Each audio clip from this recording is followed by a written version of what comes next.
बिस्मिल्लाहिर्रहमानिर्रहीम। टॉपिक है साइटोस्केलेटन और सेंट्रियोल्स। अब नाम से जाहिर है, साइट आपको बताया था किसको कहते हैं? सेल को कहते हैं। स्केलेटन यानी सेल का स्केलेटन। तो लफ्ज लिखा हुआ है fabric of cytoskeletal elements. Fabric का मतलब है कि जैसे कपड़ा, फैब्रिक का लफ्ज मतलब होता है कपड़ा।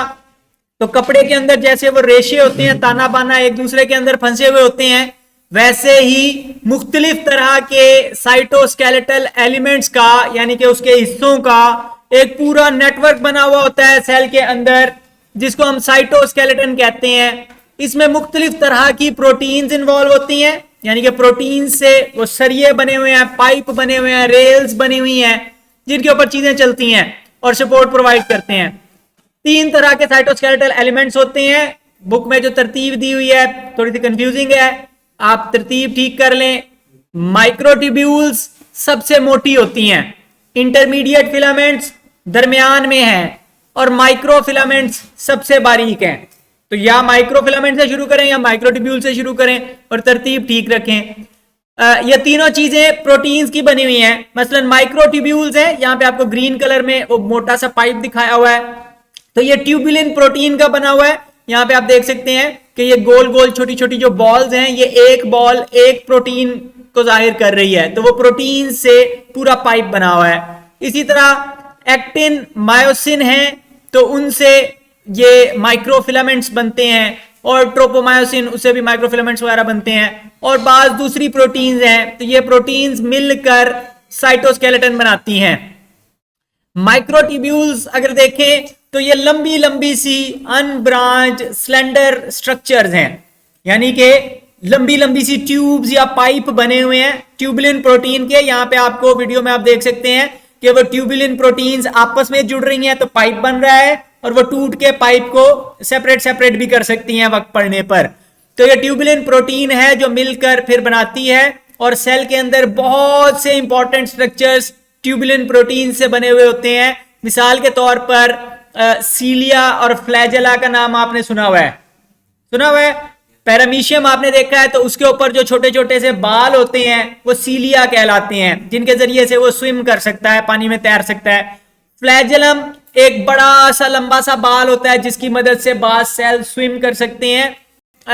ये माइक्रोट्यूब्यूल्स, यहाँ पे फ्लैजेलम आपको काट के दिखाया हो, तो इसके अंदर देखें तो ये माइक्रोट्यूब्यूल्स हैं, वही ट्यूब्स लंबाई के रुख चल रही हैं जैसे सरिये लगे हुए होते हैं, और ओवरऑल एक उसने सिलेंडर जैसी स्ट्रक्चर बनाया हुआ है, और नीचे बेसल बॉडी है। बेसल बॉडी वो मोटर है जो इस सीलियम या फ्लैजेलम को घुमाती है। और सेंट्रियोल्स का नाम आपने सुना हुआ है, जब माइटोसिस होती है, सेल डिवाइड होता है, तो क्रोमोसोम्स को एक जगह से दूसरी जगह खींचने का काम करते हैं। तो इसी तरह यहां पर आप ये देख सकते हैं कि वो माइक्रोट्यूब्यूल के ऊपर एक प्रोटीन है जो बड़े से वेजिकल को लेकर एक जगह से दूसरी जगह जा रही है। हमने वेजिकल्स की ट्रांसपोर्ट सेल में कौन कौन कहां कहां जा रहा होता है उसके बारे में तफसील से बात की थी। तो ये इस तरह से बड़े से वेजिकल को पकड़ के लाएगा, और फॉर एग्जांपल उस वेजिकल को टकरा देगा फूड वैक्यूल के साथ, तो वो फूड वैक्यूल और लाइसोसोम आपस में जुड़ जाएंगे, और उसके नतीजे में फिर वो डाइजेशन शुरू हो जाएगी, जो पिछली वीडियो के अंदर आपने देखा था। ठीक है, तो ये एक्चुअली वो जो मूवमेंट हो रही है सेल के अंदर, या साइटोप्लाज्मिक स्ट्रीमिंग हो रही है, चीजें एक जगह से दूसरी जगह फ्लो हो रही हैं, तो उनको ये प्रोटीन असिस्ट कर रही है, और इसके हर कदम चलने में एक एटीपी लग रहा है। ठीक है, तो वो एटीपी इस्तेमाल हो रहा है, तो उसके जरिए से वो चल सकता है एनर्जी इस्तेमाल करके। इसी तरह इंटरमीडिएट फिलामेंट्स होते हैं, तो इंटरमीडिएट फिलामेंट्स के डायामीटर दोनों के दरमियाना होता है। ये सेल की शेप को मेंटेन रखने में हेल्प करते हैं। सेल्स आपको पता है मुख्तलिफ शेप्स के हो सकते हैं, बाज हेक्सागोनल होते हैं, बाज राउंड शेप के होते हैं, बाज लंबी लंबी शेप्स होती हैं, मुख्तलिफ तरह की हो सकती हैं, तो उनको मेंटेन रखते हैं, और सेलुलर कंपार्टमेंट्स के दरमियान इंटीग्रेशन का, उनको जोड़ने का काम करते हैं। फिर माइक्रोफिलामेंट्स हैं, तो माइक्रोफिलामेंट्स बहुत बारीक होते हैं, स्लेंडर हैं, पतले लंबे से, और सिलेंडर बने हुए हैं एक्टिन प्रोटीन के। यहां पर आपको एक्टिन प्रोटीन दिखाई हुई है, वो जो एक उसको पकड़ के खींच रहा है। ठीक है, तो एक प्रोटीन है जो दूसरी प्रोटीन को पकड़ के खींच रही है, और एटीपी इस्तेमाल हो रहे हैं उस दौरान में। तो ये अमूमन प्लाज्मा मेम्ब्रेन से जुड़े हुए होते हैं, और सेल के अंदर मूवमेंट में हेल्प करते हैं, या साइक्लोसिस और साइटोप्लाज्मिक स्ट्रीमिंग के अंदर हेल्प करते हैं। अमीबॉइड मूवमेंट लिखा हुआ है। अमीबॉइड कहते हैं अमीबा जैसी मूवमेंट, ऑइड जहां पे आए तो उस जैसा, अमीबॉइड मूवमेंट, अमीबा जैसी मूवमेंट। अमीबा मूव करता हुआ आपको नजर आ रहा है, चीजें फ्लो कर रही हैं उसके अंदर, ठीक है। साइटोप्लाज्मिक स्ट्रीमिंग आपको नजर आ रही है, तो एक तरफ सारा कुछ बह के दूसरी तरफ जा रहा है, ठीक है। तो वो सूडोपोडिया एक तरफ को बढ़ते जा रहे हैं और वो आगे से जाके चीजों को पकड़ भी सकता है या वो मूव कर सकता है इस तरह से। और आपने पीछे एक वीडियो के अंदर देखा था कि एक व्हाइट ब्लड सेल मूव कर रहा था और उसने बैक्टीरिया को इनगल्फ कर लिया था, तो वो व्हाइट ब्लड सेल भी, आपका व्हाइट ब्लड सेल भी इसी तरह मूव कर रहा था ऑलमोस्ट, आपने देखा था, ठीक है।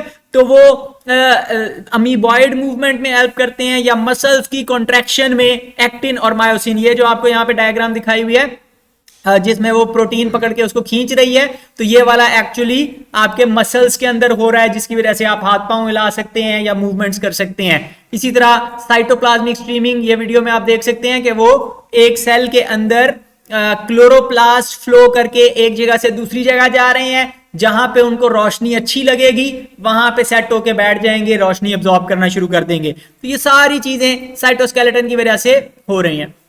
फिर सेंट्रियोल्स का नाम आपने सुना हुआ है। सेंट्रियोल्स अमूमन एनिमल सेल्स में पाए जाते हैं, बाज तरह के माइक्रो ऑर्गेनिजम्स में पाए जाते हैं, लोअर प्लांट्स के अंदर भी पाए जाते हैं, लेकिन हायर प्लांट्स के अंदर एब्सेंट हैं, इनके बड़े पौधों के अंदर सेंट्रियोल नजर नहीं आते। तो अमूमन न्यूक्लियस के पास ही दो सेंट्रियोल पड़े हुए होते हैं, ये यहाँ पे आपको दिखाया हुआ है, एक गट्ठा ये ऊपर वाला, दूसरा गट्ठा नीचे वाला। तो दो गट्ठे इस तरह 90 के एंगल पे एक दूसरे के पड़े हुए हैं, और ये गट्ठे बने हुए हैं किन चीजों के? माइक्रोट्यूब्यूल्स के। वही वाली नालियां जो पीछे हमने देखी हैं, तो वो नालियां मिलके सेंट्रियोल बना रही हैं, जो एक दूसरे से राइट एंगल पे 90 डिग्री के एंगल पे पड़े हुए हैं।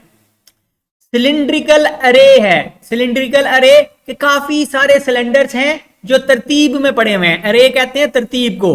तो बहुत सारे सिलेंडर तरतीब में हैं और 9 ट्रिपलेट्स हैं, यानी कि 9 गट्ठे हैं और हर गट्ठे में 3-3 हैं, ट्रिपलेट हैं। तो यहां पे आप देखें तस्वीर में, तो 3 ये हैं, 3 ये हैं, 3 ये हैं, तो इस तरह मिलके टोटल 9 गट्ठे हैं और 9 इसमें होंगे। तो ये 9 ट्रिपलेट्स मिलकर एक सेंट्रियोल बनाते हैं, और 2 सेंट्रियोल आपके न्यूक्लियस के पास मौजूद होते हैं। इनकी जिम्मेदारी क्या है? इनकी जिम्मेदारी ये है कि जब सेल डिवाइड करने का फैसला कर लेता है, तो डिवीजन से बिल्कुल पहले ये भी मल्टीप्लाई करते हैं, 2 से 4 हो जाते हैं, 2 सेल के एक कोने पे 2 सेल के दूसरे कोने पे खड़े हो जाते हैं, और वहां से क्रोमोसोम्स को कहते हैं कि आओ मेरी तरफ आओ। तो आधे क्रोमोसोम एक तरफ चले जाएंगे, आधे क्रोमोसोम दूसरी तरफ चले जाएंगे, और सेल डिवाइड कर लेगा। तो नीचे डायग्राम में आपको नजर आ रहा है कि न्यूक्लियस है, ये यहाँ पे आपको सेंट्रियोल नजर आ रहा है, एक सेंट्रियोल यहाँ पे नजर आ रहा है, वो जो चमकदार सा है, और फिर ये ग्रीन कलर के जो वो पूरा जाला आपको नजर आ रहा है, वो जाला क्या है? वो स्पिंडल फाइबर्स हैं।